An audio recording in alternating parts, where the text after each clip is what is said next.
critical information and the supply of critical medical items needed to effectively contain the COVID-19 pandemic.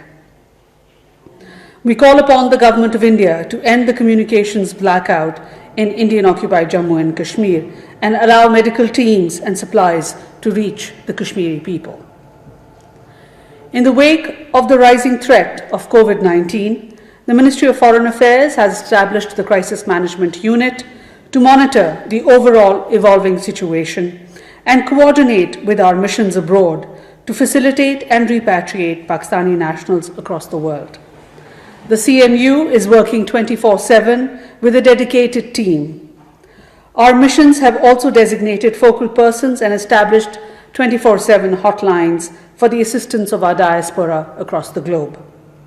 Details of these hotlines and focal persons in each mission abroad are available on our website. As per the instructions of the government, all Pakistan missions abroad are actively engaged in reaching out to our overseas communities and to assist Pakistani passengers stranded in different airports around the world on a priority basis. In the past few days, the government has successfully facilitated the repatriation of Pakistani nationals who were visiting Saudi Arabia for Umrah or for other purposes through special flights. The government also facilitated the return of Pakistani passengers stranded at Dubai Airport to return them home on 23rd March.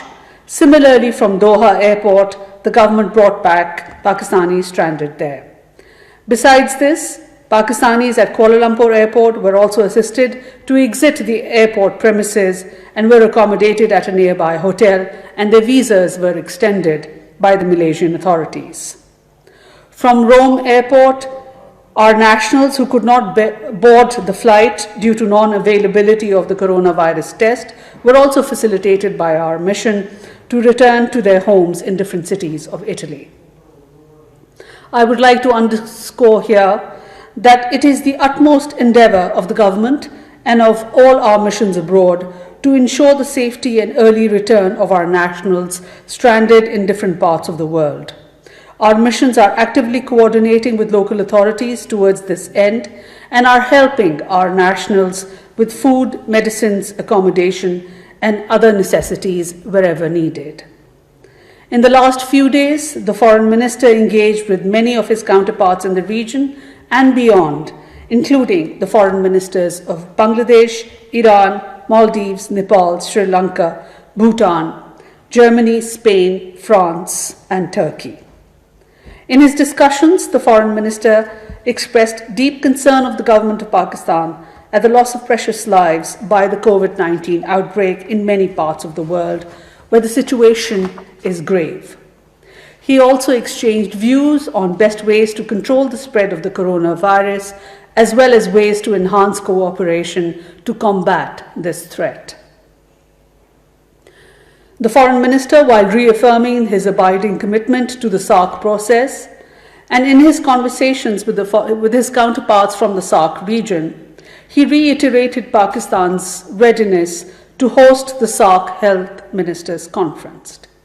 However, given the prevailing situation, Pakistan has proposed a video conference of SAARC health ministers at an early date to coordinate efforts to stem the pandemic in the region.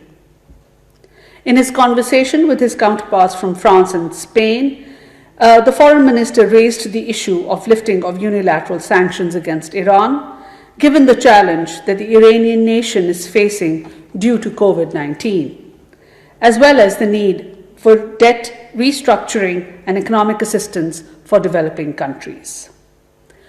Finally, I have received all your questions